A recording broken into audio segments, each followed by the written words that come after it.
Greetings, mortals. I am Natas. The end of the week is upon us, so it's time that we talk about some of the newly released manga chapters. And I'd start with Shy chapter 132 titled Existence and Lies. And I hope that this means that we're going to be getting some, I want to say regular, but I do understand why the translation team would probably need to have a week's break between chapters. But okay, let us all hope that at the bare minimum, outside of the translation team taking breaks so they can recharge, there aren't going to be some insane hiatuses between the English release because it's like, it's kind of annoying. I mean, we had one team that was supposed to end in this volume 15, but it didn't end until another team took over and then it continued for until the ending of 15. Then they took another break and then now we are finally back. I am not hating on the fan translators, just so we are all on the same page. I'm just commenting it's kind of annoying following these series if they're so all over the place when it releases. But anyways, we start this chapter off where we last left it off by Kufufu summoning Shai into the train cart with Stig being, so Kufufu, I see that you are now playing for the hero side, with Kufufu saying that she's not playing for any side, she's just, well, if there's a movie that you don't like, then you just want to boo it. So that's the role she's kind of taking, which is to a degree true because she's not like actively helping. Outside of like a few indirect assistances that are more just kind of personal beefs, if anything else. But anyways, Kufa says that she's not really fighting for anyone, and Stigma does try to say that, that may be true. I understand that you wouldn't like some movies, referring to his plot, but you have to consider the actors involved, aka Pilse is being in despair, as child Pilse is, I guess, using her. I guess Pilse got herself a. No, actually, I think Stigma did put her on a wheelchair before, or he offered her the ring, so it makes sense. But whatever. Yeah, Pilse uses her wheelchair to get to Shy and hugs her and tells her, "Please, let. I just want to be happy. I just want to do this because then I'll have a happy future."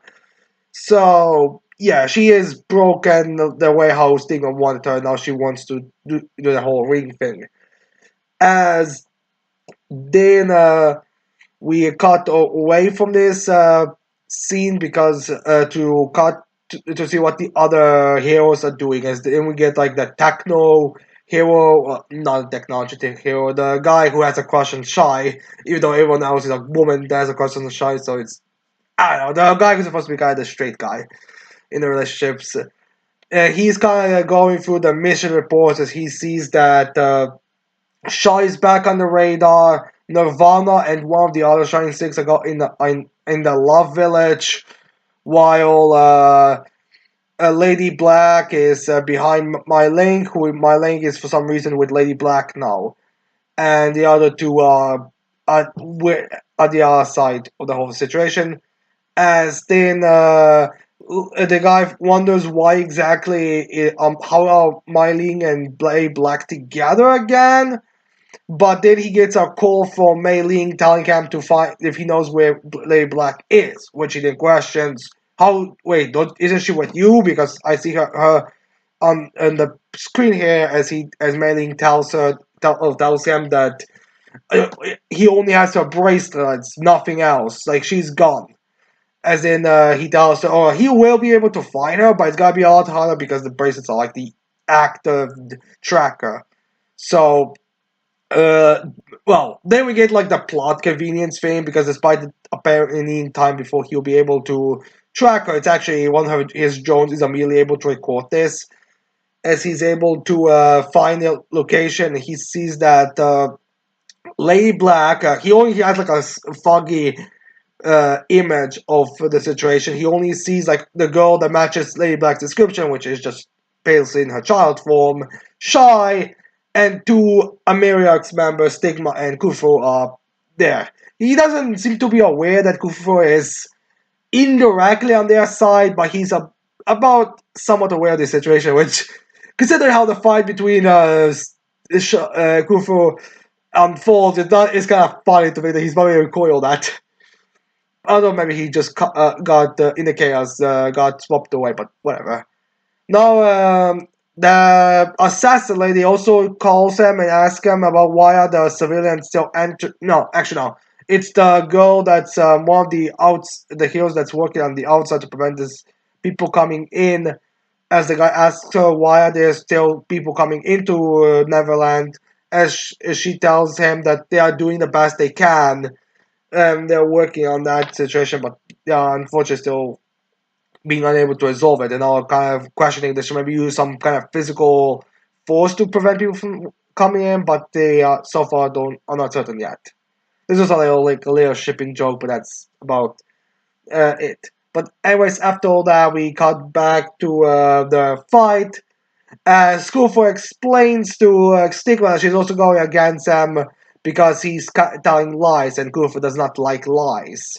With Stigma questions, "What lies do you mean?" "Oh, I say it's true." And uh, and then Stigma also brings up, "Oh, I mean, I brought you that that Pepesha doll." Kufu says, "Oh, it's nothing recent. It's the one you told her beforehand. I'm guess this is a hint to Kufu and Stigma's backstory, which, okay, this is just speculation on right now, but I think this might suggest that Kufu does not know Shine, or the very least Shine and Kufu did not meet before, before Stigma, because like the common thing that happens on all of the backstories for Amera Rimuru is that the day members have met Shine in some form of way. Holy met Shine in a met Shine in a okay. It wasn't like that, but it seems to have been implied that Shine found Holy, well, Inori, and took her to the orphanage. Um, Shine found Tsweta's corpse and put her out of the water. Well, no, I think she didn't even actually be able to do that. She just saw when the body was already on the ground, but she saw her already being frozen to death. I'm not certain about Utsuro, how that one, it was, I would say how that one was. I'm just making it right now, but it doesn't matter. The point is, a lot of the members of Armena Rimuru have met Shy before Stigma, but this kind of at least opens the possibility that Shkufu hasn't met Shy, she was only met Stigma.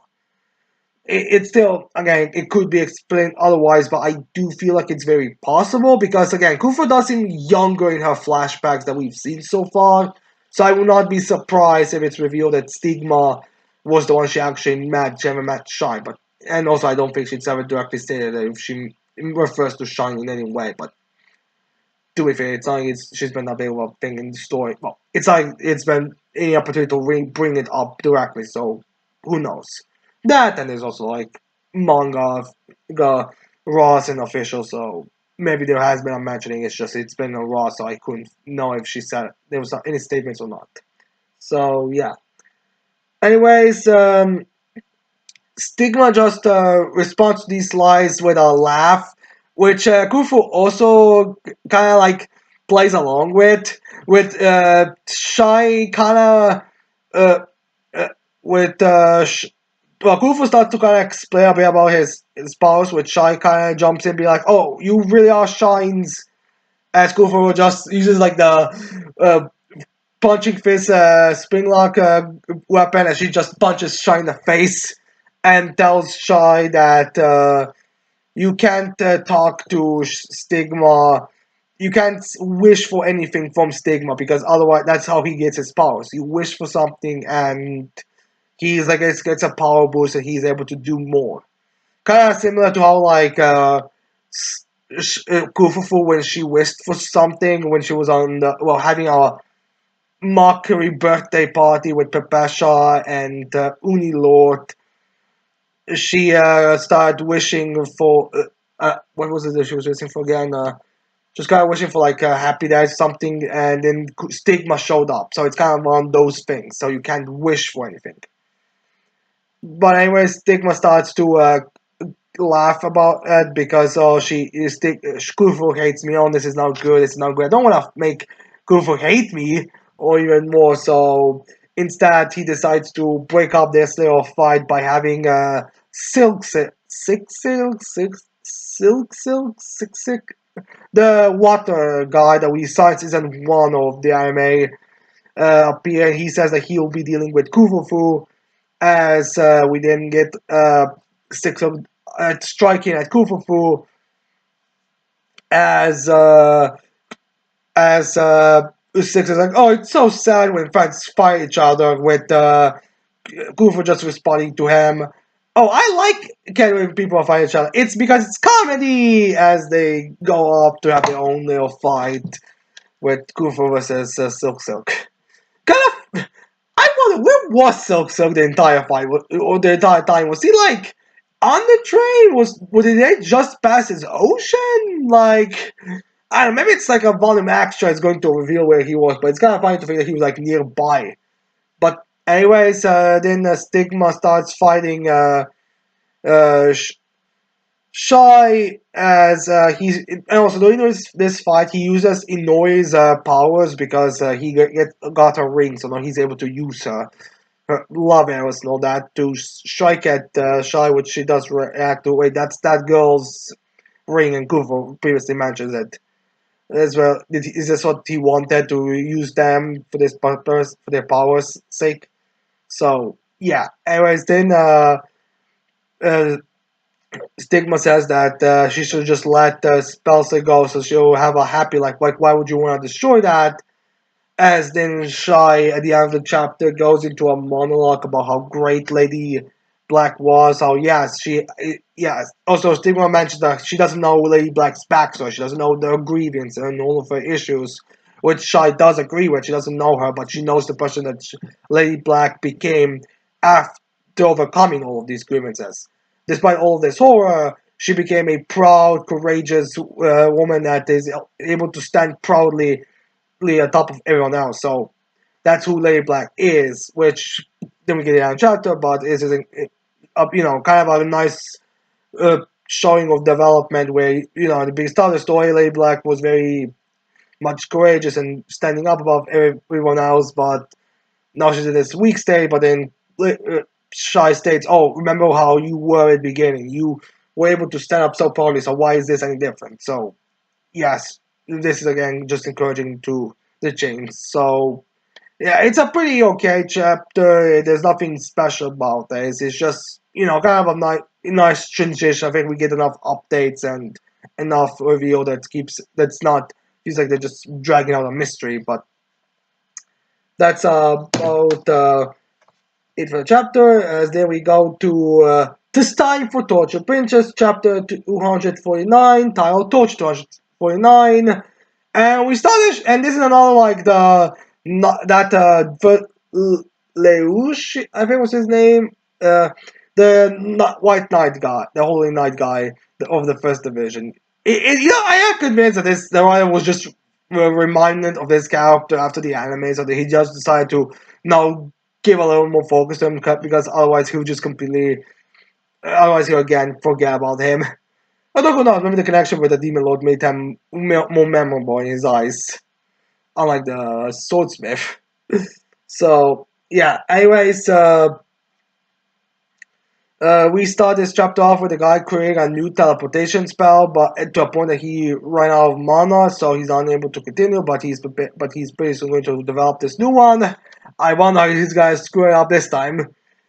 But to him, that doesn't really matter because, well, one thing is, it's revealed that he actually is following Princess on her social media account, and he sees that she's doing fine because he sees that she's eating pudding right now, which raises so many questions. Like, why is he still being ordered to go save her, which is clearly doing like, or even if you wanna ignore them, ignore that. Oh, the whole oh, he's doing it because of honor thing. It's just like, why would you not assume the princess is doing something in the demon kingdom where she's already kind of revealed the secrets, or at least with that mindset. Like, I mean, yes, there's jokes about Axe saying, "Oh, you're probably the most wanted woman already. You already committed. You already broke the law so many times. You already said too much. They'll probably already consider you a criminal or something." But we never actually get like any, we don't get any like. But this can, but how do the characters in the kingdom know? Well, now it's revealed that they do know at least everything that she's posted on her Facebook or whatever app, so they clearly should know that she's in a good relationship with the demons. But whatever, that just calms the guy down to think, alright, if she's eating pudding right now, then everything's fine. I'll go now to a. Alright, so the guy reveals that there's like a special collab in one restaurant or cafe place where they uh, so it's called Mobile Cavalry Soul Cross. Not so that it's like a real thing or a reference to a real thing or a something else. It's very, how do I say it? Like, I don't want to say that it's difficult getting timelines together because there are some series that look like they're taking place in the current day, but they're clearly a little bit in the past. But and this guy does mention it's like 30 years. It is, and well, this night says that it's been 30 years since this anime has been released, and he's been watching it. So we assume that he's like 10, like if he was like a child, and then he's like he's in. I think it was there how old he was, but the guy looks like he's in his 40s. So I'm going to assume he was like 10 or 9 or something. Actually, maybe more 50s is more accurate, but whatever. This guy mentioned that he's surprised that it's so popular that he was able to, that it's still getting collapsed now because during that time period when he was, in his biggest fan age, he was actually there was not much to use. It wasn't like now where even like places that don't have very big culture, you will probably find some merch for the most popular animes. So in that time period, it was rare to get any kind of merch. So he's kind of happy that there is merch now, but it is kind of surprising. So he goes to a place to go to a coffee place to go order something from the menu for from the collab to get like a special sticker. He explains that there's like a special stickers that come if you order something from those menus, and he wants to get the main character, wants to collect them all. Then he enters it, and then when he's walking to his table, he spots a Caesar from Second Legion, which he recognizes. I first thought this was the captain of the Second Legion because he's the first. Well, Princess is the third, so a guy who is from the Second Legion would probably be. But I'm thinking that Caesar is more like a second is more like a random member because he does because the way that Caesar talks to him does make it sound like he's the inferior to his superior and all that. Although granted, with seniority being in place, it's also possibly that's maybe the reason why. But I don't know. Man, again, translations are always kind of all over the place when it comes to stuff like this. But regardless, they recognize each other, and Caesar uh, and Caesar and Lucia is the guy's knight's name, says questions is what's wrong, did something happen, and Caesar, oh yeah, I guess you're the best person that I could ask about this problem that I have. As then Lucia sits down and he realizes, wait a minute, I just got myself involved in his drama, meaning that ordering any kind of food from those specials would probably be kind of off and unfitting thing. Okay. Maybe it depends on what kind of drama it is. Like if it's something like, alright, he doesn't know what to get his girlfriend on a anniversary or something. Okay, that's like not that big of a deal. But if it's something serious, as I mean, okay, we don't know what Caesar's issue is. It's more the symbolic means. It's kind of like the guy in the anime image. Like you don't know what the hell you don't know the details about his backstories or anything, or I mean even his quirk. But it doesn't matter. What matters is that he's supposed to be the next representing the next Shigaraki that gets prevented by the characters progressing in a more positive light. It's kind of a similar here with Caesar where it doesn't matter what his problem is. It's just meant to be like Lucius just there to kind of help solve it to see what's the best way to deal with the people's issues. But well, that and the discussions that Lucius having in his mind are more important. Let's be honest. So something whatever the problem is here.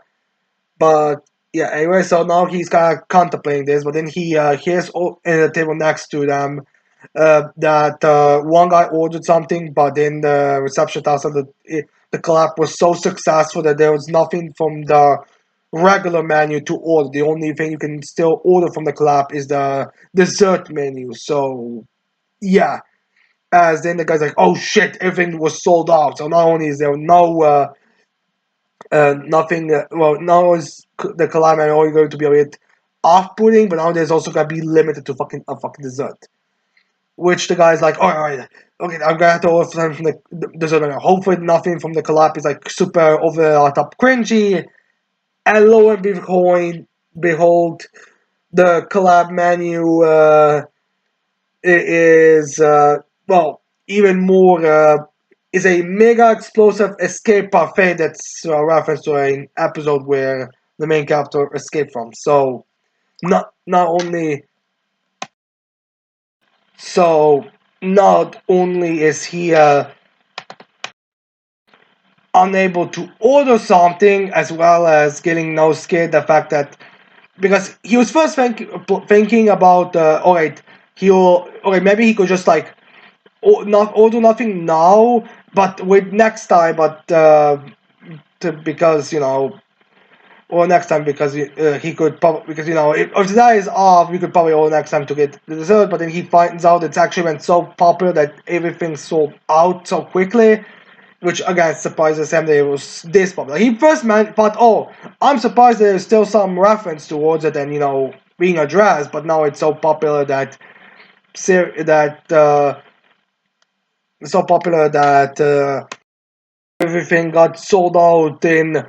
Well, I'm going to assume the first day of the announcement. So yeah, Lucius kind of shocked with this, and now he's even stuck because the only option is a dessert that's like completely out of place. Like he even imagined how this would like look like. He has like this giant buffet of ice cream and all that eating while Jesus there, just like I have a serious issue here, and you want to eat something like this right now.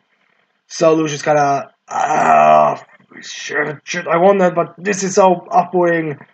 But then Caesar as gets Lucius' attention by telling him, "Can we talk? So we can talk things to my issue." Which brings Lucius back to Earth. He's like, "All right." So yeah, my apologies. Let's go for this issue where he just closed the menu and just orders coffee, so they'll have their talk. And then after they talk, they leave with Caesar being very rejuvenated and happy. But as Lucius tells him, "Oh, I didn't do anything," and Jesus tells him, "Oh, actually, just you being there and listening was good enough." So yeah, and Lucius kind of happy about it since while he wasn't able to get the sticker, he's at least happy that he was able to see that Caesar so happy because that's why it was kind of worth it. I feel like he could have just after everything kind of cooled down, just wait there and order and see if he can order it afterwards. Once Caesar leaves or something. But I guess they both. I mean, I guess Caesar didn't really think why much about like Lucius was there. He probably just thought he wanted a coffee break or something.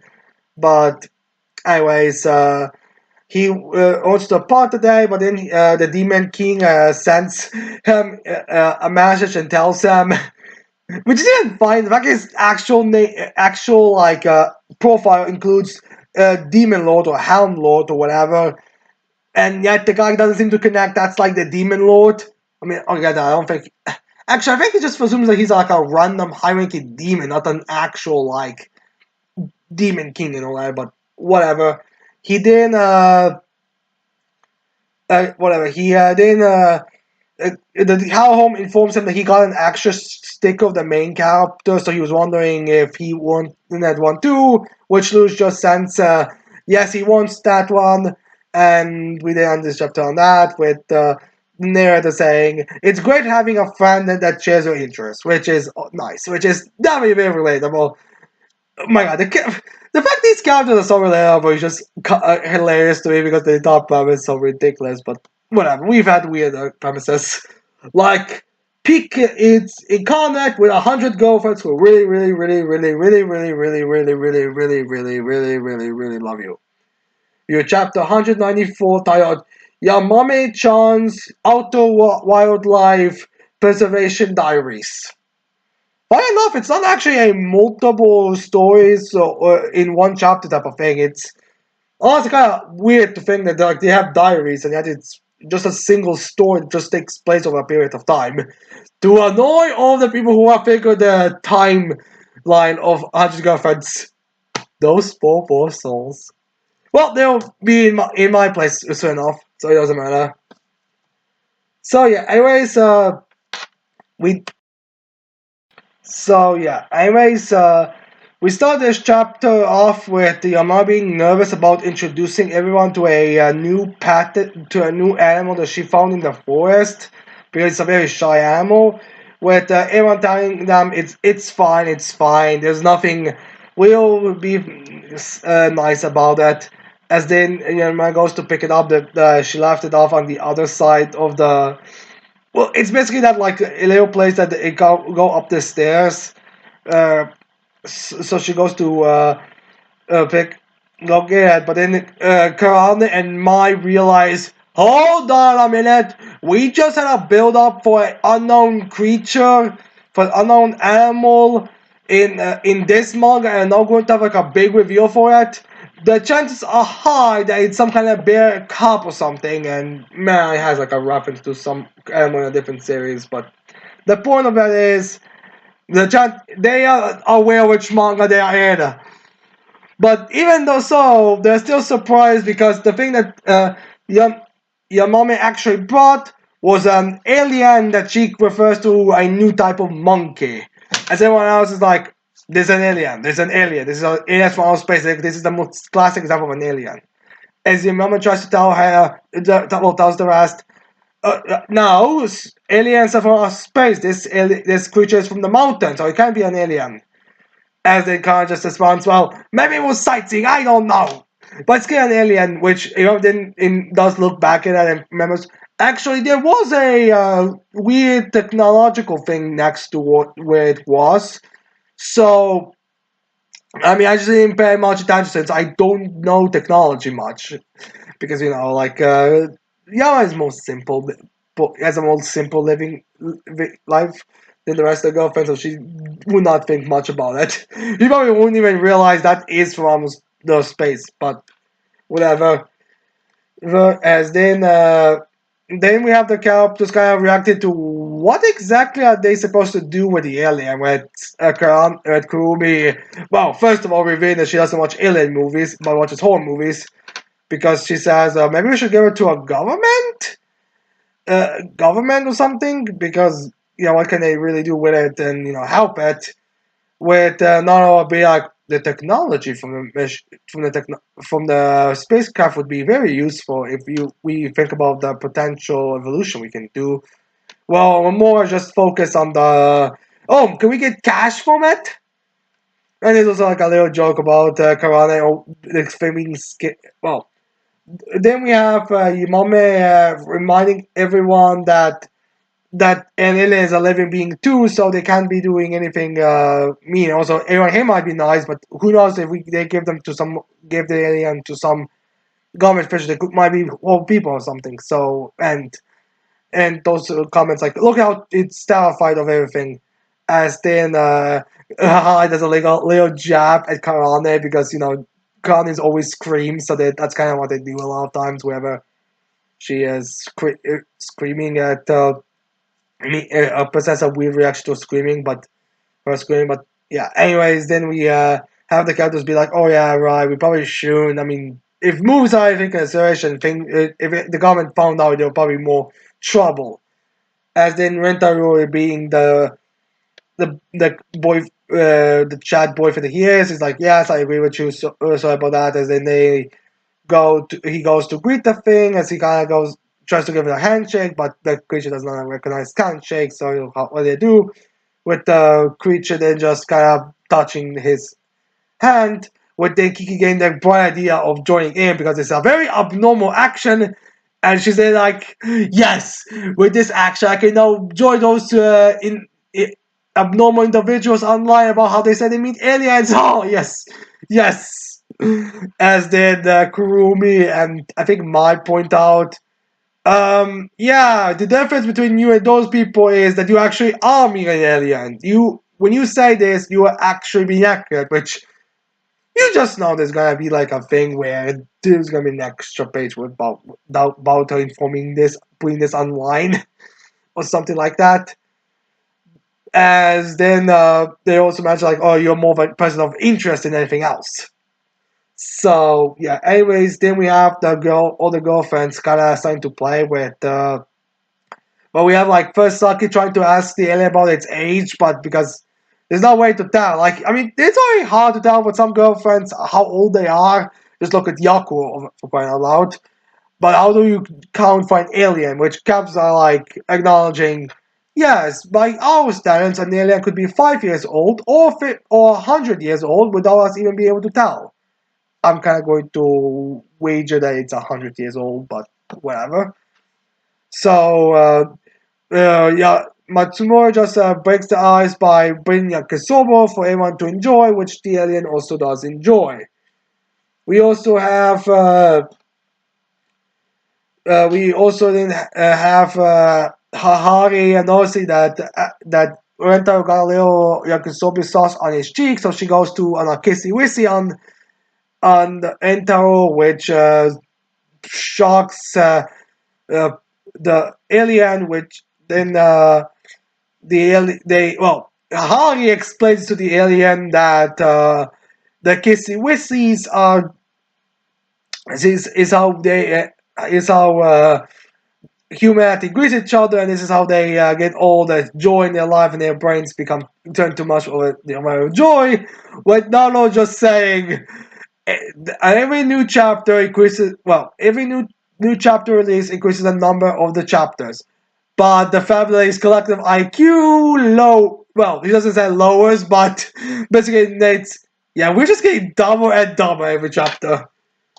So yeah, they would get like little snippets of them interacting, like playing around with the alien over the period of time. Also, I forgot to mention this previously when they were greeting each other, but Kusuri wants to kind of experiment on the alien, or at least get the blood from the alien, so she could make new drugs with it. Miyama grabbing Kusuri, time. No, Kusuri senpai, you can't be doing stuff like this. So yeah, as you might have expected. But anyways, after the alien is has recovered from all the time they spent together, the alien reveals that one ability of his species is the fact that they can kind of copy the voices and mimic the voices and their I don't want to say personalities, but at the very least the manner of speech. Because he starts speaking like the girlfriends. I don't know which ones he directly referenced. I think he references his first reveal. He references Mimi and I think Yaku. So he's he tells in that manner. It also reveals that he was actually originally planning to kill Yamame because he has like this like weird algae combination type of arm that can spread from their body and eat them. As he reveals, he was originally planning to devour Yamame, but he was so weak that he didn't want to risk it. But Yamame reveals to him that she already knew it because when she saw it, she felt this like tingling sensation, like something bad was going to happen. But she just played along with it. So during this time when they were like together, she started getting less and less scared of the creature, so it was fine. Which gotta respect Mame for her purity and sincerity about taking care of every living being. So yeah. Anyways, then we have Yamame taking the alien back to his ship as the alien copies the Kurana's voice, being like, "It's not like I'm going to miss you or anything." Or it's like I'm thankful for anything for helping me recover. As she goes on the spacecraft and flies off. Yes, this alien can't breathe in space because the crack in the windows place is still there. It's not like the alien recovered everything. Or maybe it did, yeah, supposed to be that they did somehow fix it, but from the looks of it, it didn't. But anyways, we did have the alien coming to his, I guess, I want to say, I guess mothership would be the right term to use to the empress or emperor, whatever, as the alien explains to the emperor that Earth's life forms are far below them in terms of physical capabilities as well as scientific capabilities. So in a fight, they would have no advantage or be able to do anything. We also get the alien's name being Agent 12. Well, I think it's like Agent 1208KN. But anyways, he tells them there is no danger, but he says that the Earth has like a lot of kindness and joy and all that type of positive stuff, which is something that comparably the rest of the alien species or the ones that have encountered so far don't even come close to replicating. Which this is something I've always been kind of like. I kind of imagine. Okay, so something I one of my friends get into is like how would like if aliens did exist and they come to Earth, they will be like, "What the fuck is up with you? You messed up creatures and going to avoid and all that." But I mean, when you really think about it, aliens could have just as messed up or weird views on things and actions as we do. Like, it's not like that having bad technology means you're gonna be any better as a society. So it's kind of funny how we do have like this being kind of the thing in 100 Girlfriends where basically this aliens saying, oh yeah, all the ones that we encountered beforehand are lower on a morality scale than Rental Family, which everyone's lower than them, but actually no, Rental Family is a pretty moral group of individuals, but whatever. He says everyone so far hasn't been as affectionate and kind as they were. So he thinks that humanity should be spared because, they're nothing. Which the alien is just like, this does not concern us. What concerns us is me wanting that planet. Which then gives the alien an idea that maybe Kissy Wissy will save the day because he tells the Empress to like lower, to whisper in the ear, and then just does the clear kiss, which then has the Emperor be like, what was that? As the alien explains Kissy Wissy to everyone, which has everyone be confused and perplexed by the situation, as the alien Emperor's like, alright, change of plans. We'll be going to our home world to to engage in this kissy wissy so our alien species can feel it for the rest. We'll all know about this feeling and all that as they go back to this to their home planet. As it's sometime now, it's revealed that Yamame actually found another like the strange device that was saying her name with her be like, I don't know technology, so I figured I should bring it here because you guys know technology. With Momoji then pressing the button that to activates it, and then the alien is shown there as he speaks in everyone else's voice, which is kind of like, which kind of just do magic because the ones he uses are like, I think he uses Nadi, Hahai. So yeah, he starts speaking about how there's good children, which in my opinion does confirm that he's 100 years old or something. And Tama, as in he also uses Rin's voice as he says that Casey Wesley has become multi-popular in their culture afterwards, which kind of has the more normal individuals of that, well, normal individuals and Invento I'll be like, just what kind of reputation are we going to give in the outer space politics? As everyone on their planet, as then the alien thanks everyone for everything and finishes this message. With the rest of the harem, then engages in kissy wissy because they can't be fall behind on the thing they technically created. With Yamar being happy that they managed to have this kind of effect on the alien species, as then she goes to join the rest of the family on the kissy wissy. So yeah, as you might imagine, we had a lot of memes about Hahai. This being the second time that Hahai saved the planet, saving the Earth twice now with the whole hair thing, also saving the world and all that. So also remember this isn't we're not even at halfway through the story because we only I mean the next chapter is going to only introduce like the 31st girlfriend, I believe. So,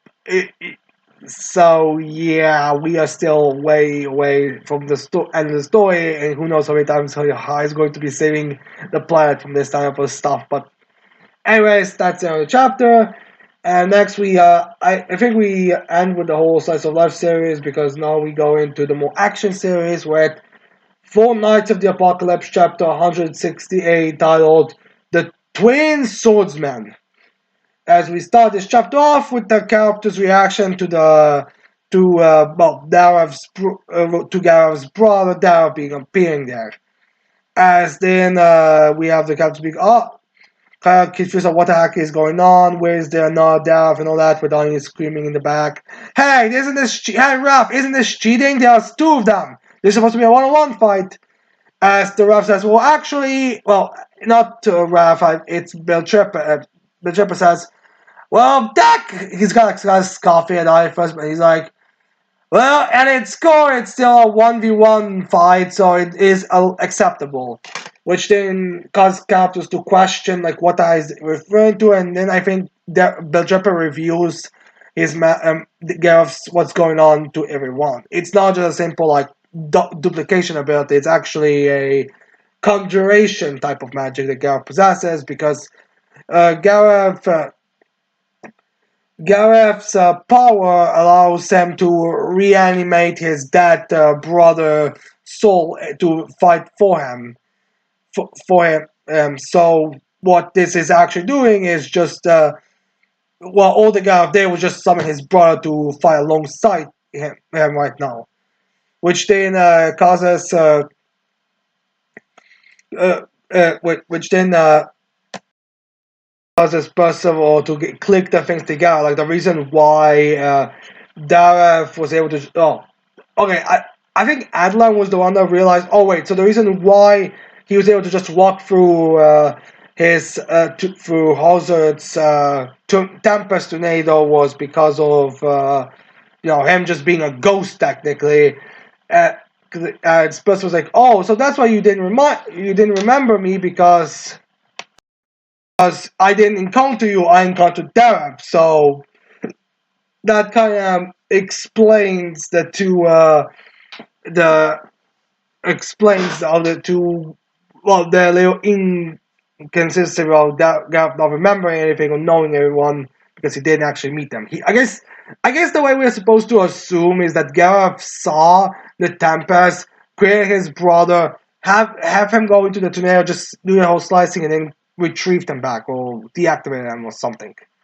Because I guess Gareth realized that the Tempest tornado is probably like the biggest danger and the biggest like rival, so he just had that to go take care of it. So yeah.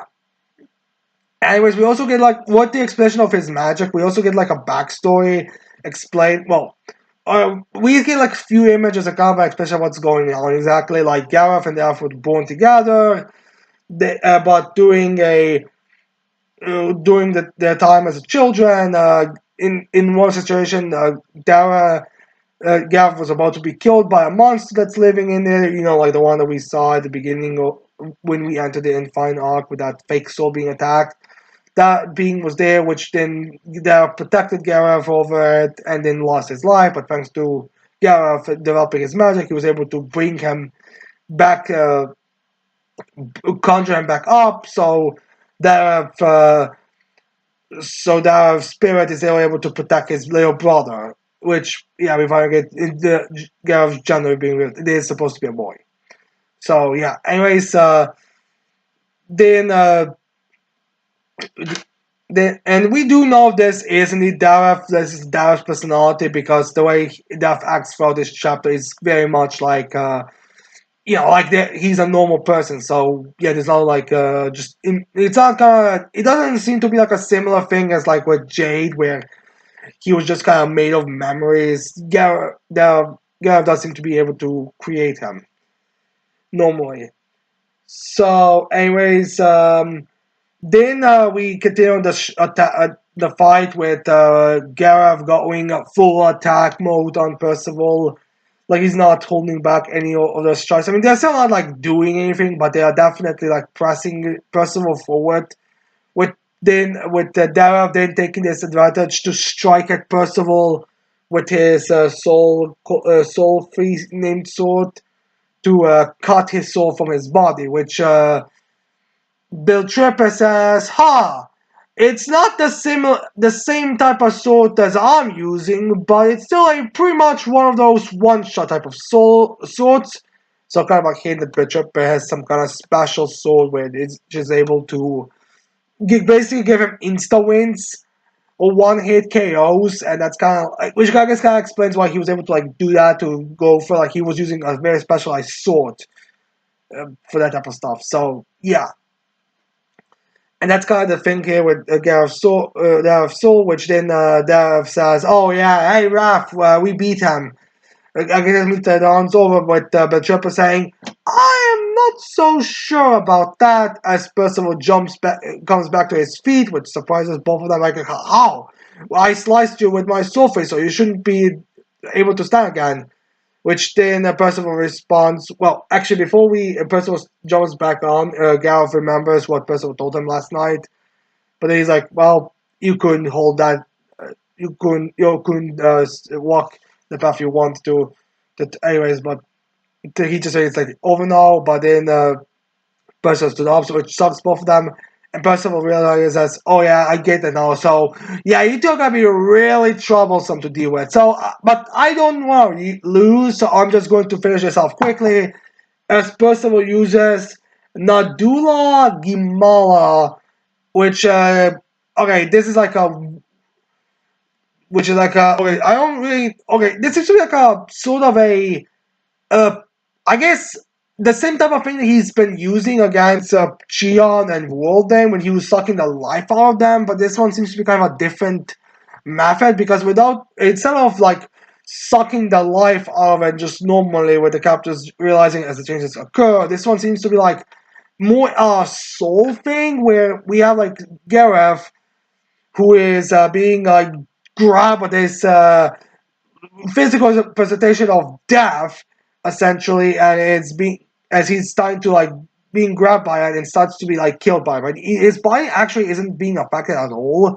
It seems to be more like a mental state. Like he's being put in that in this kind of weird mental state where he sees like basically his own death. This like weird this mental space, which then kind of takes Gareth out of it. I'm not exactly certain what the implication is because Gareth isn't like screaming. He just seems to be like kind of starting to go into like a comatose state as he's in his mind saying, "I don't want to die." So Gareth then is like, What you do to my little brother? What did you do?" And then Bess doesn't really respond much to anything, but they're just wait a minute. Okay, Gareth is still alive very clearly. It's very clear. I do feel like they might be because of the magic connection, conjuration. Maybe he's like feeling that Gareth's soul is in danger, but he realizes if they just quit, they'll probably not be. Well, there's probably not going to be anything. So Gareth just screams to Ralph, "Hey, we quit! I mean, Gareth quits. We surrender. We surrender. It's over. It's over." Well, which the Raf is just like, oh, well, that's a surprising end to this thing because like they don't understand that.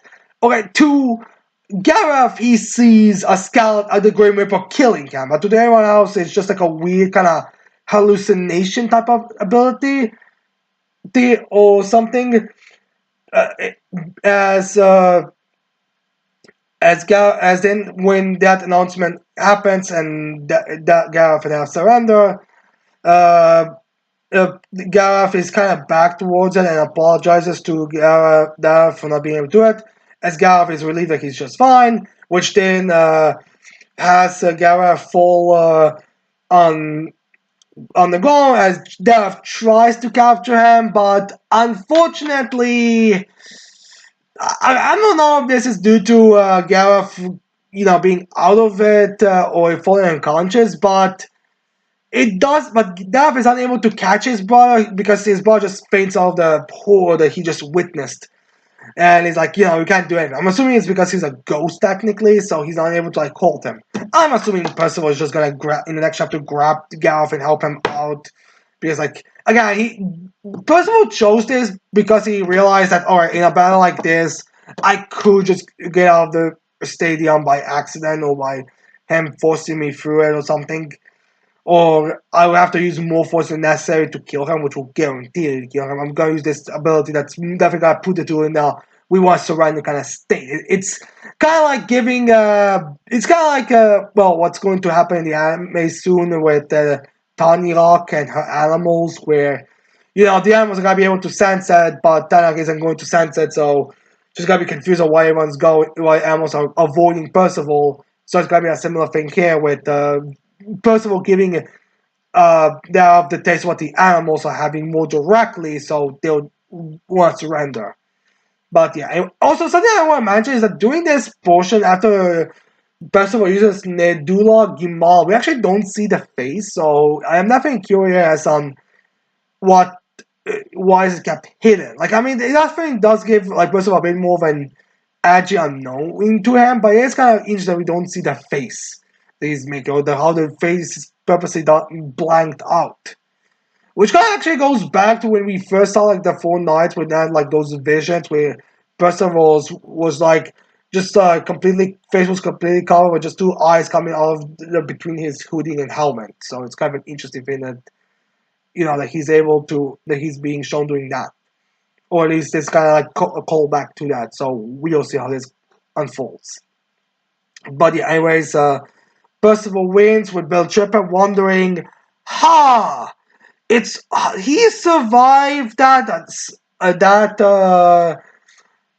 tag that was supposed to separate his soul, and then maybe he like says there's like some kind of weird death presence when he used that technique.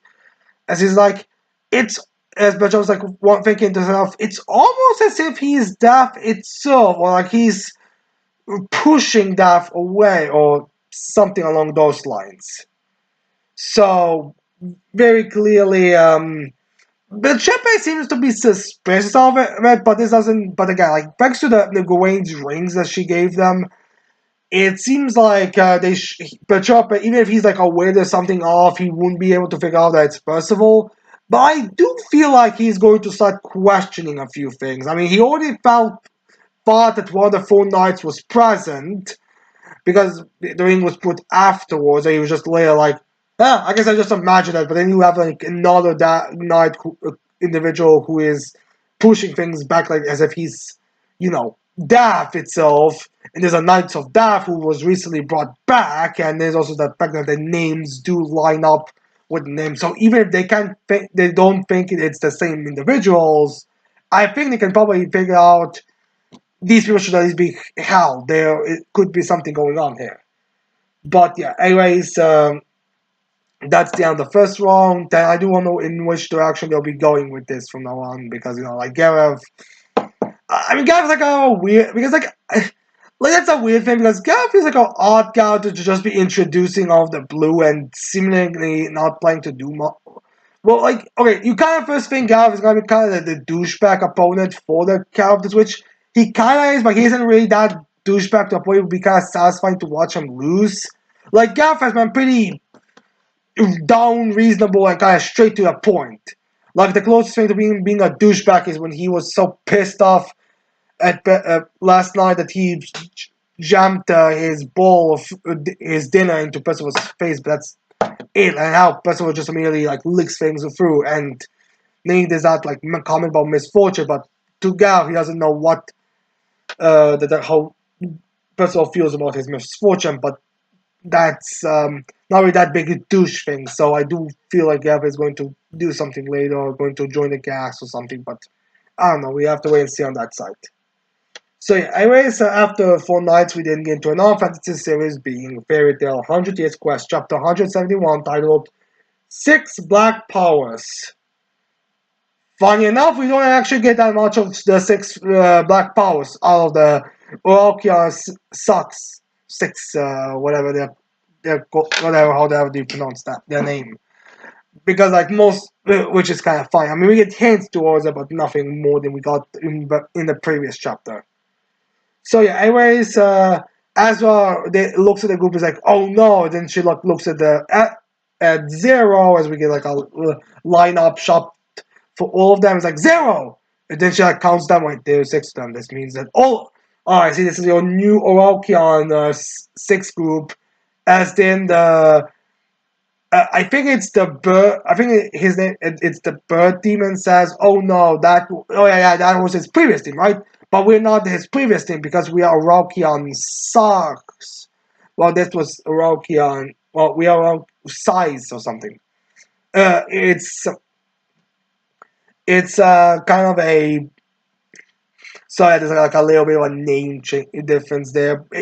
Honestly, this kind of gives me the vibe of being one of those things where it's like the same word.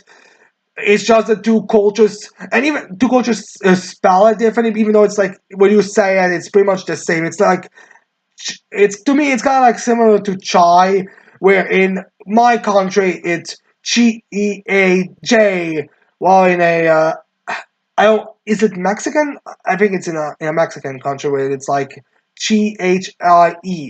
So it's like the same word, but there's a different spelling, there are different number letters and all that. But it's relative, but it's the same word and can basically be said the same way. So it's kind of like one of those things with the names, but it doesn't really matter. As then Azure starts questioning how is Zero still alive after after the whole arc that they were going with it. As I think Zero explains that well he absorbed so much magic from that place that he didn't really die.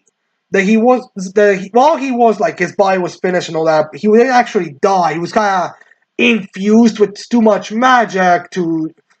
Again, the way I'm kind of envisioning the way they explain it makes me think that it's like one of those things where it's like he became his mind it was kind of fused with with magic, so he kind of became part of the nature in a sense. That's at least my understanding of it.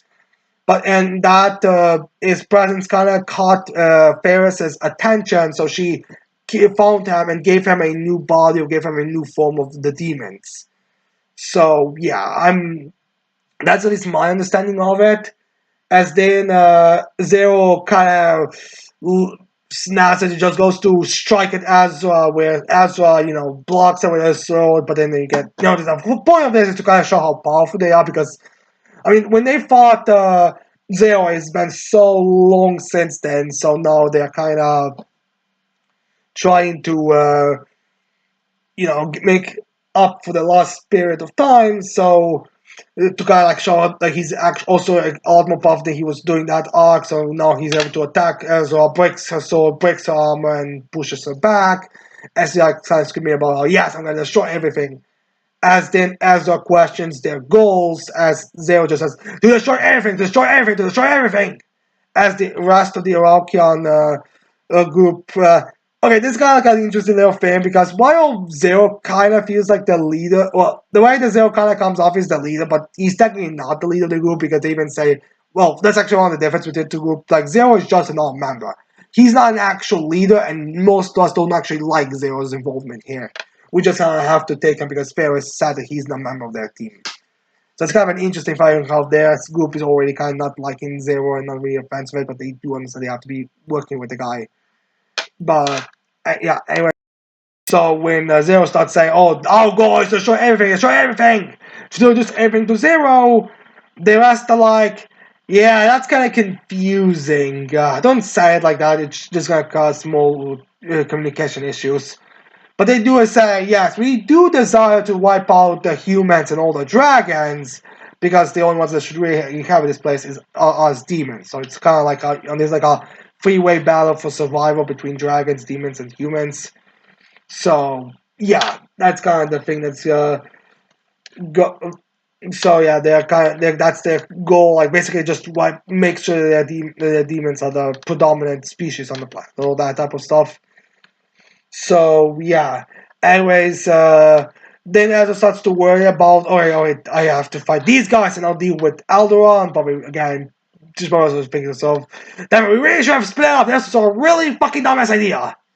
I would love it if it's revealed that Wendy or Gray or one of those two also was realizing how dumb this was, but she didn't even have to counter fight. They were just walking and they were thinking to themselves a bit, being like, hold on a minute, I'm a pure support mage. Why the heck am I going alone on a mission against a dragon god? But yeah, anyways, then at the gate, the butler devil tells her, "Oh, you don't have to worry about the dragon because it's already been, or the lacrima, it has already been taken care of. As the lacrima, for some reason, is starting to crack again and destroy it, which is odd because it seems like only dragon magic can destroy it. So why? How did the demons manage to destroy it? Like maybe it's like a, maybe they were granted like maybe it was like a similar thing as the gods of destruction, where the god of destruction of the universe now was able to get one random member a like a little piece of their power for Hakai. So maybe it's like a similar thing with here where Faz gave for that the demons a piece of the Acnologia to be able to destroy the giant, or like a power of the Acnologia to be able to destroy the like giant Lacrima to have like pseudo dragon powers. So yeah. Yeah, and then they also revealed that apparently they already defeated and killed Alderon with Melty, I think was the name of the demon girl, saying, "Oh, that she melted the giant dragon god," which it's really disappointing the fact that we seemingly off-screen Alderon, because like I mean we ended a couple of chapters ago with building up how all the deep dragon gods are back in their rampaging forms and they are currently in their full powers. Yet now we just off-screened Alderon. Like kind of feels. Honestly, this kind of gives me flashback to Black Clover, where they build up characters' power, but then they really pull. But then that execution of this power is like very lackluster. Like how we said, the seven apostles of Saffron are they super powerful elves and are super amazing, and even regular elves have so much more magic power and so much more than the Wizard King. But then every fucking person who goes against an apostle is essentially, mid-diffing them, or the demon, or the dark triad are going, how the demons from how the dark triad, their full power, or at 80% are about as powerful as the Supreme Devils. But then, oh no, the Supreme Devils are completely more powerful than 80% Dark Triad. And oh no, the Dark Triad 100% are like as powerful as the Supreme Devils, but we never get to see any of that supremeness. Like the next time Zeta needs to needs to change his heart into a Devils to be able to even be able to fight against So it's kind of, so I'm kind of getting this kind of vibe from what Fairy Tail right now with, oh, the dragon gods are now in their full power. That's the reason why you guys survived last time. But now we're off screening one dragon god. And to be fair, nobody equals questionable death. And I could totally see this being revealed later that maybe Alderon has used the same technique he used to survive Acnologia, because the thing is it was stated that Acnologia defeated Alderon and Alderon needed to run away to recover and to regain his strength. But I think it was hard to say how he exactly did that, especially with how big of a dragon he is, and not being very exactly a speedster. So this at least makes me think that maybe we gotta reveal how exactly he survived Acnologia. But that's just wishful thinking, copium for right now. But anyways, we're gonna have to see. As then we get to the demons just all attacking Azra, as well as maybe some fan service with Melty saying, "Oh, she was going to melt Azra," with Azra looking at her. I'll be like, when you say melt, do you mean my clothes off, or what exactly do you mean? Because like Azra has a tendency to to imagine very perverted stuff and do some perverted stuff with herself, but yeah, anyways, then we get to like a couple of like strikes, but they're not really able to do any kind of attacks again. Like it's called like the six black powers, but we don't actually get to see what any of their powers are. Just more implied powers, like we got the same ones when they were first introduced, kind of things.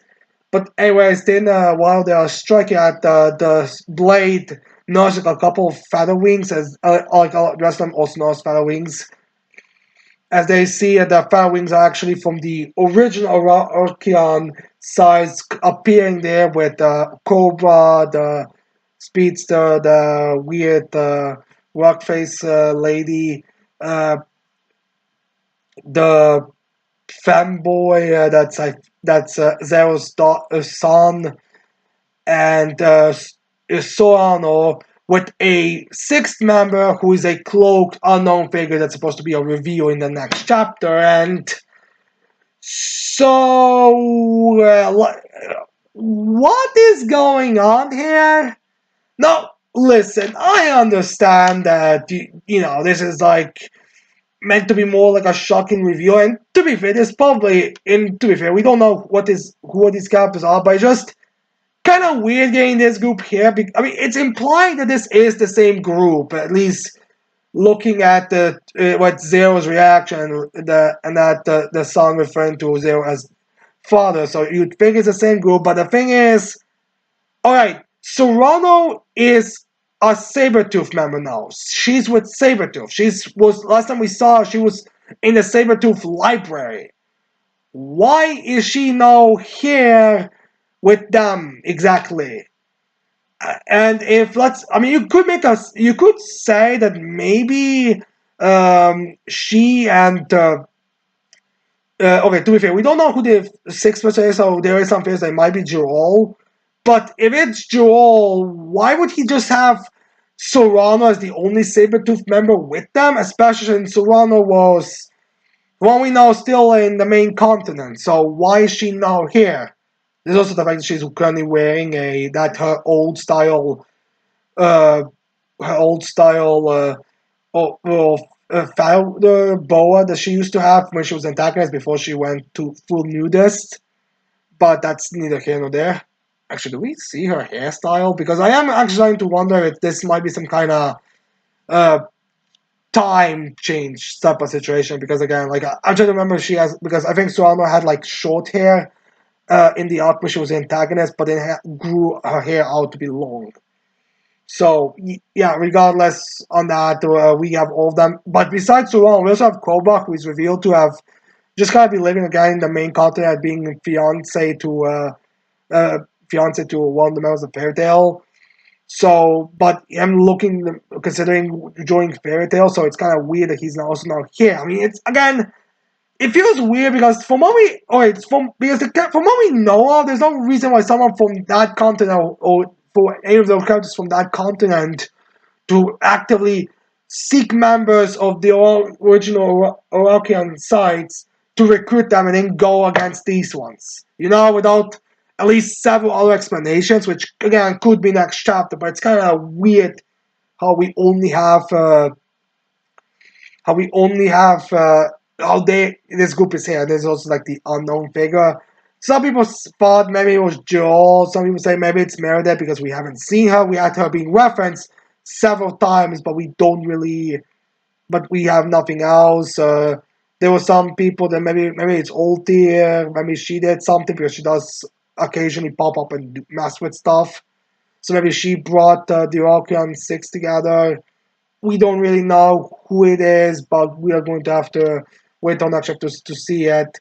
I'm not entirely confident these are like the actual people right now because I mean, one, we did have multiple characters that can like bring copies of these of people out, so I would not be surprised if this is like just some kind of level up to Meriday's feeling magic, which is able to like create past versions of the Orochian's six members. It's very odd that they are all present, even though one should really have more backup than just her soul, than just the Orochian six together.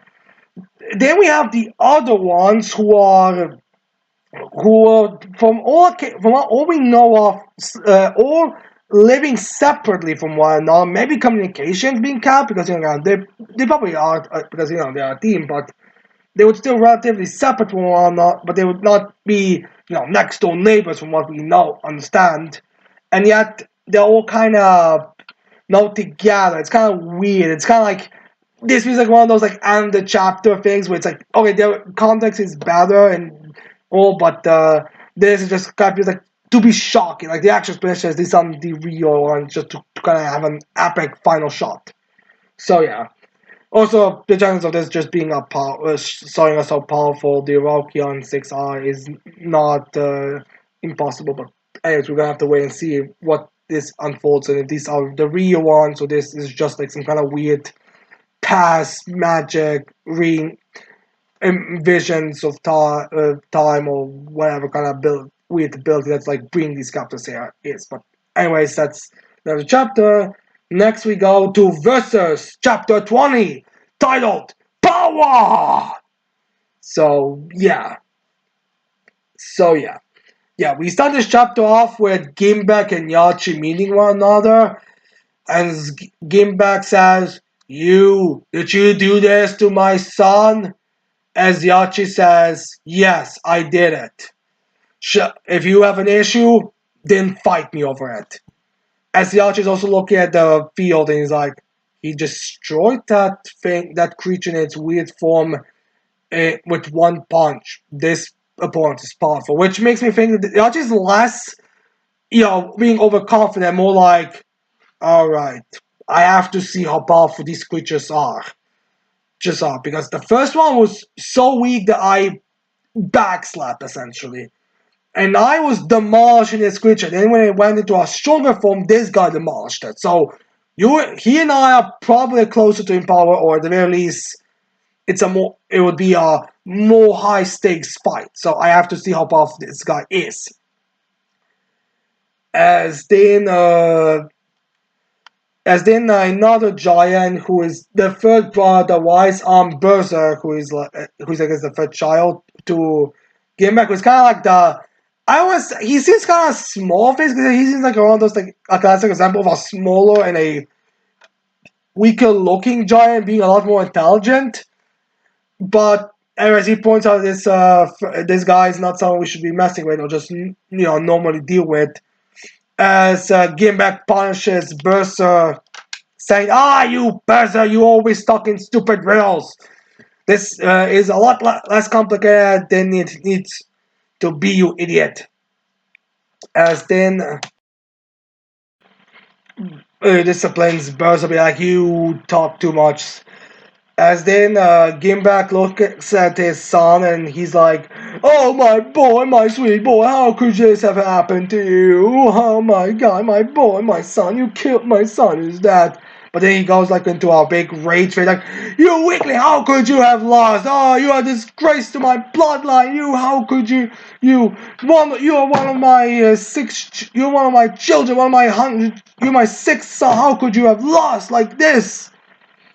As then after he like throws he throws his son's body into the ground. He's like, "But you know what? This kind of face makes you, this type of thing is what makes you cute." As he's giving like a manly cry. So Yacht is like, So he acts kind of random in his personality. He was acting outraged, but he seems to be a lot more, all over the place in terms of personality. But anyways, Gimbek then turns to Yachi and he's like, "Oh, how did you gotta pay for what you've done to my son?" As Yachi gets ready to like fight. And then they go to clash with each other a little bit. Like Yachi does give a bit of a blow on Gimbek, but Gimbek isn't really feeling anything. As then he's just casually able to like Gimbek is just kind of able to throw Yachi away again to the point that Yachi's almost flying magic is completely like shaken off by that punch from Gimbek. So like his flight magic is not working and it's being like sent miles and miles away. Like I think he even went through like the scientific advanced city while he's at this. As then he's able to regain his footing. As Gimbek is like, he is strong. He survived that punch, which in a way also hypes Yachi up. That yeah, he's amongst demon lords. He's a lot more powerful than you gave him credit than previously assumed. And yeah, there's a kind of surprise that this guy, what Gimbek said, because Gimbek also like looks at his dad signs like, what was this guy's name again? As like one of the giants, I think it's just one of the random giants tells him, oh, that his name is I think it was goal or something. I'm not entirely certain. As he's like, yeah, I knew it. I was just checking if you knew it. But he says, "Oh, my son was just unfortunate because this opponent is actually really strong," which I do appreciate. That Gimbeck's like, "Oh yeah, I may have beaten, I may have sent him away so easily, but I can acknowledge, but he's able to sense that, oh, this guy's actually a lot more powerful." So Gimbeck is definitely like living up to the hype, and he's also, despite his more over the top personality, he's definitely a lot more like battle knowledge than a lot of the other characters. Because remember, like a lot of characters who've been when not these enemies where they've been like fighting someone who's way strong, they were kind of questioning, how is this possible?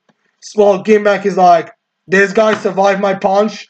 This guy is stronger. No wonder my son got killed by him. He's simply too powerful. It was simply an unlucky selection. So yeah. Anyways, Yachi's in his place and starting to like build up magic to. I mean, he doesn't transform or anything, but he's kind of like trying to like you kind in a sense, kind of trying to build up like for a Kaioken or something to get himself to the battlefield quickly, uh, as he then uses build up speed to like get to Gimbeck, which Gimbeck actually does find kind of slow. Like he's even gonna be coming at this point back. I feel like the energy feeling he's giving me makes me think that he's coming back, but this is taking far too long. So again, it's Gimbeck is not really impressed by that. Oh. Gimbeck is impressed in terms of Yachi to enough to acknowledge, yes, my son losing to him is just the natural course. It was just an unlucky selection, but he himself is not really that intimidated by Yachi's power, but he does acknowledge it.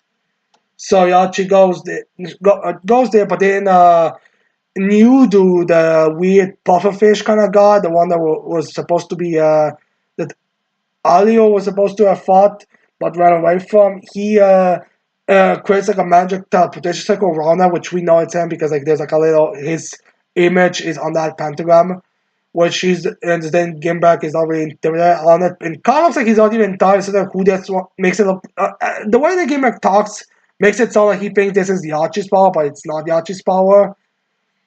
But anyway, some of the other members of the one more thing. Before this photo appeared, Gimbeck told his sons and the other giants to leave the battlefield because if they stayed and fought or stayed in this battlefield as he and Yachi were fighting, they would have died. Like, there's no way they wouldn't have been killed in the by the side effect of their clash. So, which the third son is kind of against it at first. Be like, no, we can't be running away. We are members of your bloodline. We need to keep our honor. But then Gimmick's like, shit, don't be an idiot.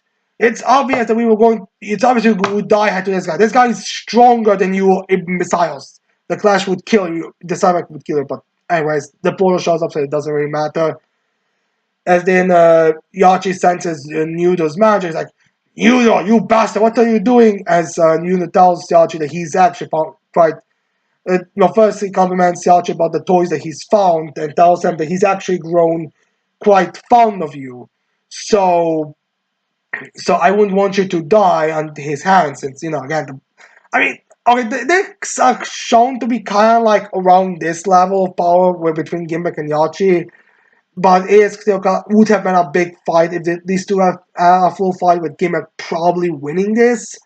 At least that's kind of the implication, the way that Noodle comes from the scenario. Because from what he has absorbed, because like we see him in his place and he's on his throne, and there's like little marbles around him as he's kind of looking at all the giants. Like very clear, this giant fighting Gimbeck could result in this giant fighting Yachi could result in Yachi's death.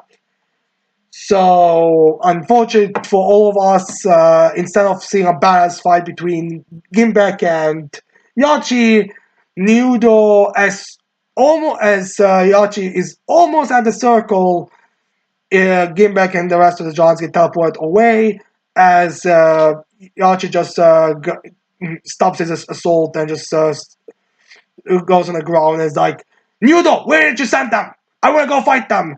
As Nudo tells, Nudo just explains Yachi his motives and his logic and everything out front.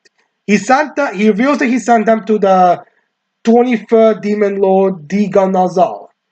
And the reason why he sent them there was because he doesn't like the others and all. The others like called him disgusting, which to be fair, I think Yachi also called him disgusting or repulsive. But I guess with Yachi, it's more like that, like a bro type of insult than a just hatred or something. As the other, and he says that the reason why he sent them there because if they kill the Ganazal, like we can probably assume that we will have Gimba killing her because like giants kind of need a W here, so them killing one of the demon lords makes sense. So he thinks that if they kill her, he was gonna be happy because he's gonna be getting rid of one demon lord that he despises. But if Gimbek dies and the Ganazal wins, then well, they get rid of one of their troublesome enemies. It doesn't really matter. All that really matters, like, uh, all that matters that well, he and his friend, or like his friend, if you want to call Yachin, the friends, would not have to be in a death to into a deadly into a risk of dying. So yeah, that's the logic here. And Tiachi is very pissed off and Noodle, which Noodle does get kind of intimidated, like, I better hang up now because before you start getting super angry, and then Noodle stops the transmission. As the Archie's like, I really wanted to fight that guy, but if he's sent to the other's last place, then I can't do anything about it. Like, I can't get the. I mean, it's not really clear where that place is, but I'm guessing the other place are like a lot further. I mean, Demon Lord's place always seemed to be very big, but now it's even more of a distance, so he can't really get there enough quickly enough. And if he did, he'll probably be more trouble with the Gunazal. I mean, we already know the Gunazal that much, but I'm assuming that the Archie and the Gunazal are probably more like, hi, hi, hi, all right, let's go kind of thing. I mean, again, it's kind of difficult to say exactly, but it seems like the Archie, it just doesn't feel like it's worth getting involved for this mess. It's best to just hope that, well, it's bad for him, it's probably best if, well, he probably, okay, the Archie seems to be a lot more, has a strong heart. He isn't very basic or very meat-headed. So he would definitely prefer it if the Archons and all beats and they remain with all the demon lords, especially since the thing is, Yachi acknowledges the possibility that these natural enemies could beat him. Like it's very like kind of similar to how Kevin was like, oh, is it possible that there's natural enemies that we can't win against? Uh, have we reached our match? And here we have, although Yachi didn't like get comparably speaking, he didn't really get like insanely overwhelmed. He wasn't like looking at a giant spaceship shooting down that could kill him, or another giant creature coming and devouring something that he thought that would claim the demon's lives. But he hasn't seen that. He has witnessed that there are natural enemies that can put up a fight, natural enemies that can overwhelm them. So he realizes the natural balance of power has shifted to a complete chaos, and now uh, there's just trouble, and now they have to like prepare for the next, prepare for the fight against these enemies. As then, while he's like kind of getting back to his like calm stairs, he's calling his cape to come back to like start depleting his full power. He looks a bit around and is like, huh, despite this being the area where Kevin reported there were humans here, there doesn't seem to be that many corpses of humans, just demons, all of demons. And then he's kind of also sensing magic as he realizes, huh, I am sensing another teleportation circle that was used before Nudos. As then he's kind of having a flashback to well, not flashback. He's kind of remembering Hollow, as we get this very cool like visualization as we have Yachi and Hollow standing on top and thinking that that human could still be alive even though there's this chaos and this messness, like so many enemies that are probably thousands of times stronger than humans, and yet he's still standing. And then he looks up and he sees like a little glimmer in the air, which I don't know if it's meant to be implied to be a hollow and air group be flying in that bird for a bird because there's like a glimmer which makes me think it's some kind of like something else that's being used, but it's possible that it's them, and it seems like Yachi is going after them or going after that light that he spotted. Maybe he even sent Hollow, and that's why he's going afterwards. And which does make me kind of wonder how this fight's gonna go because like I don't really think they make sense for Hollow to beat Yachi so soon. And even if there is that like a human they are trying to recruit, I don't really think that human should be. Even with that human, I don't think they should be able to beat Yachi. So I kind of feel like if Yachi is getting involved there, it either has to be another enemy that's going to show up that's stronger than the giants and stronger than well the one of the sons, the son that was killed by Yachi, or it's just gonna be like one of those. All right, human, tell me exactly what happened. You summoned or use one of the humanity with those aliens. You had them use their lasers to strike at them, but then to lure the aliens there to deal with that, but to fight them. But the gap of power between them and Kievan was so great that they couldn't really do much except giving except you humans giving the demons power up from your magic, which mostly which until the teleportation circle is done, and then you teleport, and then the demons, you humans, most of you humans teleport away. Okay, I understand.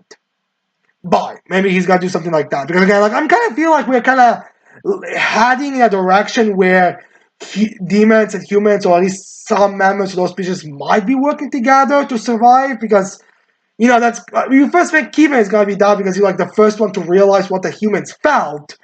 And we kind of keep that trend going with demons being a lot more on the aware of what the hell is going on. Because even Yachi says this here that they are in danger of being surpassed. So Yachi's clearly a lot more like has a lot more concentration than like Mandarins that are man and anime that was overwhelming to them, but then considered every other anime lower than trash. So there's clear demons are a lot more. Alright, we are a lot more on the these animes can beat us. So yeah. Anyways, Yachi then leaves. As then we cut to the Ganozal's palace. As we have Gimbak and the other giant just being teleported inside, ruining the palace. As Gimbak is just like this, that point like this. Where are we? This is the weird place. As then Diga Nazal greets Gimbek and the giant big, oh Mir, what troublesome guests! As we see Diagonal and the 23rd hero that we saw in the beginning of the story, that when we had like those couple of heroes being introduced that were just gone there to show us how many heroes are being used and trained to take down demons. He's the guy who kind of looked like a more direct connection between a hero. This hero feels like he was a direct parallel to a hero that always exists in media, like one of those references type of situation. He looked like a direct reference to a hero. So he's there who's now her butler, which was there that like some were captured by the demons and they were used to experimental brainwash to that. Now I don't know if this is the one that was turned to a demon as well, because there was that like one was turned to a demon, but I'm kind of like I probably should have checked to see if it was if he was the one that was turned to a demon, but or if he was just a brainwashed puppet by her. But regardless, she has him as a butler now, as we see that the Arkansas is actually a well, it was first said that she was kind of a fox by Niala insulting her by calling her that sly fox. As we see that she has like I mean, okay, she's kind of like this like weird where she's like 3/4 animal and 1/4 more humanoid. Like she's not just human or animal, animal girl with like human body, but like she has ears and tail. She also has like a lot more fur around her body as well as like has the more animalistic eyes, but for most part is kind of a very animal. But the rest of it is just a very much more of a hybrid kind of look towards it. I guess you would say that she's more closely resembling Ming's, but her hat seems to be relatively humanoid in shape, and she also has like a very frilly dress kind of thing. The whole style being a lot more, the old school royal kind of setting. As she greets them and asks them if they would want some tea, which I kind of want to say that okay, this is not going to devolves into a fight where Gameback is probably going to win to show off how powerful he is to like give the Giants a W because I imagine now it's where I imagine that the writer wants like characters to all have like W's and L's to kind of show like yeah every natural enemy can beat whichever enemy in every and it's like not a clear sign so we have to wait and see but I feel like this is gonna be kind of shown by with Game Back but quite honest I could totally see like a funny little scenario when Game Back is just like tea doesn't sound very appealing to me. Do you have some ale? Some wine would be more my forte. I mean, my son literally just commented that this tea, the fragrance from this tea is causing him burns in his stomach, Kinda feels like it would be bad for that. Then you probably keep ale in wine barrels for me easier to drink than these cups. I mean, look at these things. I mean, even for my sons over there who are tiny as heck, because again, the third son looks to be a lot smaller than compared with us the Giants, could not be able to hold it. So I could kind of see the two of them striking a sort of conversation from that perspective, and I do kind of. Okay, I could also kind of feel like we might get some kind of sadistic sort of. Again, like it's kind of difficult to really say how sadistic versus is going to get. But I could kind of see another option where Gimback one is going to try have is going to want Diganazal to kind of replace his dad's son, being like, one of your demon lords took one of my sons. I'm going to need compensation. You, my dear, are gonna be giving me that compensation. I could see something like that happening as well. But it's probably just going to be a battle where the other side is going to go all out, but Gimbeck is going to beat her. But I don't know, like I want to say there's gonna be a little bit more to this. But I kind of want to say there's gonna be a little bit more towards it. But I could totally see some this going to like a very comical direction. But again, we gotta have to wait and see how this whole thing unfolds. But hopefully, at least that the other one's going to have like a cool fight with Gimbeck. But again, we'll wait. But anyways, with versus all the way, it's time we talk about the final series of the week with Reincarnation Coliseum, chapter 23, titled Let's Make This Fun. Close enough. Anyways, we start this chapter off with Mikami explaining to the crowd that he's gotta be what. Well, he kind of explains to them what the slapstick comedy is. What the slapstick comedy is with little jokes and how he's gonna be making kind of like a big funny scene with it. He's gonna be using the equipment that like he puts all the equipment that he brought with him to this fight on the ground, saying like, how he's gonna be using this equipment to like do practical jokes about it and they'll be participating and joining in the tell them which one they want to see first. Which then they're kind of like the audience actually kind of very perceptive to this, and they're like, "Oh, whatever this kid does is gonna be entertaining his whole house. So yeah, sure, do these practical jokes. Just show us what this slapstick comedy of yours is. It's gonna be entertaining either way." So they are kind of playing along with that. I mean, they're kind of confused, but they're like, "Do what you want," like, essentially. As in, we have Chris be worried a bit.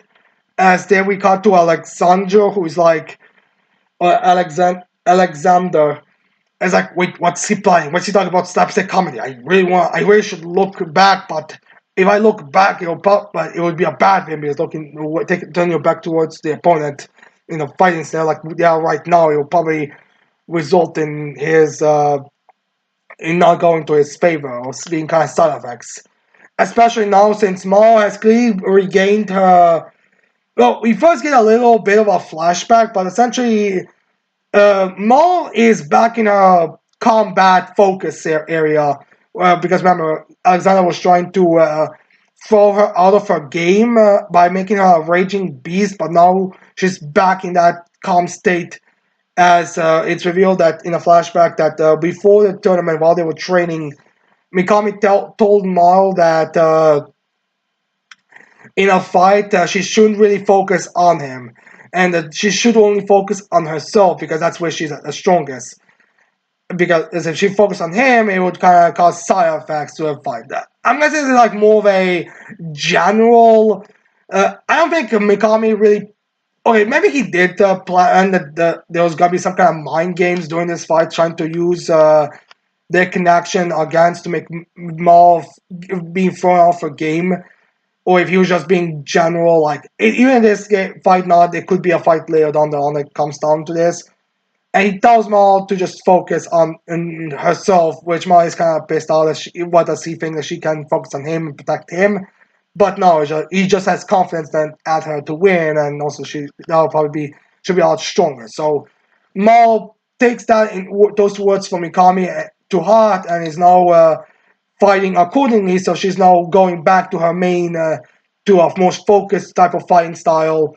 So she's able to give Alexander a little bit of a hard time. He's like, well, actually, he does give him like a big hard time. He's like, wait, she's actually fighting me pretty well. Good. Now I have to entirely focus on this fight because if I don't, I will end up. I could end up losing because I got nothing. Like he did mention that Maul does have potential to beat him in a fight. Like he's not so prideful that he cannot acknowledge that possibility. So yeah, as then we then cut to like a little flash. But then Alexander calms himself, being like, wait. Whatever Mikami is planning to do is not okay. Whatever he's planning to do is obviously planning to do something to Chris. But the thing is, Chris will not be able to be taken down because which caused us to have a little flashback with Alexander. But basically, he's very confident that whatever Mikami is doing is not going to have any effect on Chris. But that's explained that I'm not certain on the timeline, but this seems to be like implied that Zeit is more behind this duel with Mikami and Alexander because because Alexander comes to her as comes to her in like a balcony as I was like, here are the donations or the money or whatever that she requested. Instead, as where is the as then Alexander asks, all right, now where is the defensive one? I'm not certain if this is, which makes me think that again he's like, I'm not entirely sure about how the deals and how everything is going. So I don't think it's like directly said, but because the thing is like Alexander is paying Zeit for a bodyguard, which implies to me that Alexander wanted to participate, but he acknowledged that he needs like a very strong defense user, and he figured Zeit was a good person to give him this since he realized that she'll probably be a lot more. She probably has some kind of ace up her sleeve. So he gives her. So they made a deal. He will bring her a big amount of donations, or at least that's what they're gonna be saying. Yes, donations. That's what this bag of money is for. One reality is like pay for for the defensive user, which then Zeit tells Alexander, good. This is Chris. Chris, she'll be your defensive mage. Which then Alexander's like, huh? I never heard of her on the battlefield. Is this some kind of joke? And then he sees also sees Chris's personality being very scarce. Like, it's a great honor to meet you, Master Alexander. I'll be your partner for the doubles match. And he's kind of like, I won't say he's getting pissed off, but he's very upset. About, hold on. I gave you a ton of money to give me an amazingly powerful defensive user, and you instead gave me some random coward. Because like who's just there. Like even if this sister has some kind of defensive power or something, she's kind of very much terrifying, very worthless as an individual. Like he doesn't feel like she's that powerful or anything like that. As then Zayed goes into a little backstory as she explains that in one of her churches or one of the churches orphanages or whatever, just wherever Chris was previously stationed at, was there was a group of thieves and and bandits that attacked this girl. They couldn't really do anything. But then, when they were striking at the people at that orphanage, Chris used a barrier to protect everyone who was near her and everyone in general. I think the way it's shown is just Chris, one sister, and another child being hurt. But I'm quite, but considering the fact we know she can make multiple, at least two, I'm kind of getting the vibe that she probably put barriers around everyone. But regardless, she explains that despite all of them being there and ransacking and striking, they just couldn't break her barriers, and everyone was healed. So Chris's power is, well, or this isn't really the best story to show to convey how much how powerful Chris is a defensive support. But Zide saw that, probably met Chris and realized the potential from Chris, being like, it's not. There are many individuals that I can use for.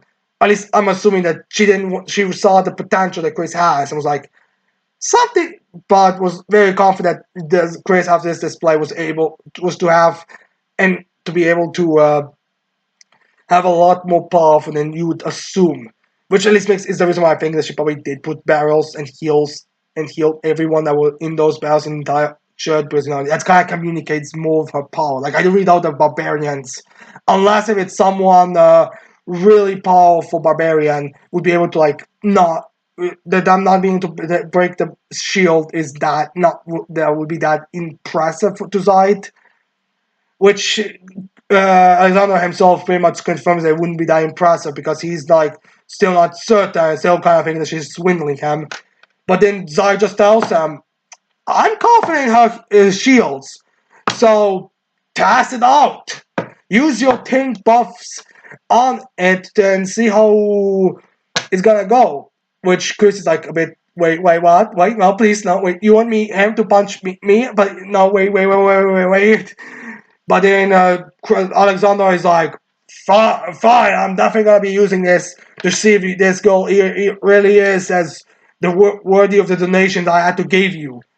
As he then punches Chris's barrier, and there's like a big, we got a bit of a demonstration as we get a giant booth we kind of get from a bird's eye view with a big burst of energy to kind of show how much force he used on it. As then he sees that Chris, while she did piss herself, which, oh my god, how I just imagine now the end of the duel how much she's gonna piss herself. I guess that's the. I mean, I was already thinking that her and Alice are going to kind of be a duo, in a group. But now I'm even more convinced these two are going to be a duo with them both probably pissing themselves when they lose. But whatever.